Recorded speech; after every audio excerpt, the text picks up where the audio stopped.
Now, I've heard you describe yourself as an atheist. Is that correct? Yep. Has anybody you have debated ever given you a good reason or changed your mind about God or religion? No. And currently, I have heard that you have actually started a church as well. Yes, that would Yeah. be one of my goals is to grow, take my model of morality and build it into a religion alternative to Christianity. That would be really cool. Mhm. And, currently, as it is today, is it uh, um, there's currently service or it's currently like providing functions for people? Right now, it's just the live stream on Sundays. That's about it. Oh, nice. Do you have, or do a lot of people attend or go to live stream? Um, Back when I was doing it seriously, it was like 200 to 300 per show, but I haven't. I've been just uploading old content for a while now. I had lost motivation to really keep doing new conversations every day. Mm. So since then, it's gone down a lot. But is it, has it been difficult or is it difficult starting something like that? Like a church, that is? No. Have you been to any Western state in the United States? There's one in every corner. It's not difficult at all. What are the most common topics that you debate? Evidence for God is the biggest one. I say there is none. Somebody else says there is, and we whatever argument that they center around is usually the topic. So that's usually the most common one. Are there any debates where you've only, or are there any debate topics where you've only done like one debate on? Sure, I did one where I was a Christian debating that God does exist and against Samuel Masson, who was pretending to be the atheist. So I've done a lot of niche debates like that. Oh, that's interesting. So now in that specific debate, like, was that difficult for you to take the opposing side? No, that's one of the things that's good about academic debate is that they require you, they don't tell you what side of the debate you're on, that you have to prepare for both sides. And so it's a requirement that you understand the opponent's position as well as your own. That's something that's a very good thing about academic debate. And so from my position, I'm always trying to do my best to understand both sides of the position very well. So it was not very difficult to try to take the alternative position. In that particular debate, do you feel like you came away victorious? Um, Insofar as that I presented a better case for Christianity than he did for atheism, probably. But not enough to convince convince yourself to switch. Yeah, Yeah. yeah, no. Do your tactics or maybe what you present change based on like these mini subtopics of what I would call religion, like existence of God, the truthfulness of the Bible, etc.? Can you like plug and play different arguments no matter what top subtopic of religion you come across? Probably. So the way I interpret that question is to say that I wrote an epistemology, a theory of knowledge, which can assess what certain claims are and what kind of evidence is required for those claims. And so that epistemology can be applied to all of the different arguments for God universally. And I can start from a basis of using that epistemology in order to answer any argument that comes up for the existence of God. And by epistemology, what exactly does that mean?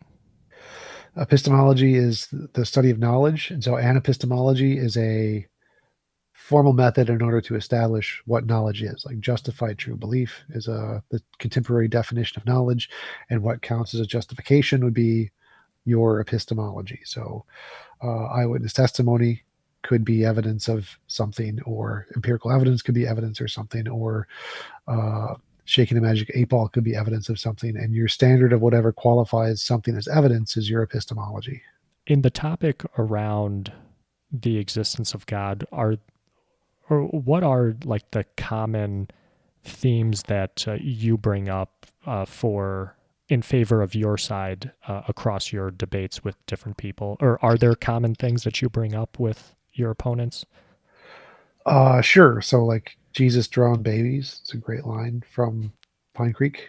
So like when talking about the morality of the Christian God, it does a complete inversion when you look at the patterns of morality when it comes to everything that we know about morality. So if you compare, for example, a power dynamic, the person who's in a more powerful state abusing their power to take advantage of less powerful people is always wrong, except when God does it. Or when a doctor is trying to heal you, if your doctor from the 1800s is trying to like save you from a gunshot wound, he cuts your leg off because that's the only thing he knows how to do. Whereas if a doctor today who has access to penicillin cuts your leg off, you'd sue him for malpractice. So the level of power the doctor has mitigates how much harm they can do to you unnecessarily. And if they do greater than necessary amounts of harm to you, that is immoral. And so a God with infinite power would has some goal, save your soul or whatever. If he causes you more harm than is necessary, that's immoral. But in the case of Christianity, it does a complete 180. He's allowed to do anything he wants to, and it's totally fine because I'm a sky daddy. And so the biggest argument that I bring up in the case of morality is the complete inversion of moral trends and moral norms when it comes to this one God. It's just special pleading. Other things would be like responses to different arguments, the fine tuning, teleological, the cosmological, ontological, moral arguments. The responses to most of those all tie together in a number of different ways. Naturalism can provide equally or better solutions to all of those arguments. And so I'd like provide a naturalistic alternative, quantum field or quantum particle that is the necessary being, and can that explain the origin of everything? Yes. Can I explain the fine tuning? Definitely. The exact same way God does. So like I'll do the mirroring or stalking horse argument where they present an argument for God and say, well, God explains this in this way. And then I just copy that like a mirror and say, well, okay, well, the quantum field explains it in this way, which is like the exact same way. Problem solved. Now we have an equally as good explanation for the fine tuning as you do for God, and you don't need a God for it in order just to show that they're what they perceive as evidence isn't really evidence at all. Are these debates regarding the existence of God, are they mainly with people who identify as being a Christian? Yeah, mainly I've done Jews and Muslims and Latter day Saints, Mormons, Hindus, all kinds of different Mhm. religions, Black Hebrew Israelites, but mostly Christian. And do you find does is there any sort of difference in the debate between if you are debating somebody who is a Christian versus, like you said, who's a Jew, who's a Muslim, who's a Mormon, etc.? Yeah, Muslims specifically are about 400 or 500 years behind Christians in the level of their argumentation. So they're just objectively worse in so many ways. Maybe there's a few Muslim debaters who are much more qualified, but it seems like the vast majority of the popular Muslim debaters are just significantly behind in their knowledge of philosophy and science and everything, to the point where their arguments are the things that Christians were using 600 years ago. Um, that would probably be the most common one. Obviously, Hindus have a different view on morality, and so you can't say they're God drawn babies because that's not, it's a different book. They have different things in it. So there's clearly differences based on the per religion basis. But when it comes to evidential claims, if their evidence is argumentation, like the fine tuned argument, then yeah, they all get defeated in the same way. And so your approach, no matter who you're or what religion somebody is that you're debating uh, in regards to the existence of God, your approach doesn't change.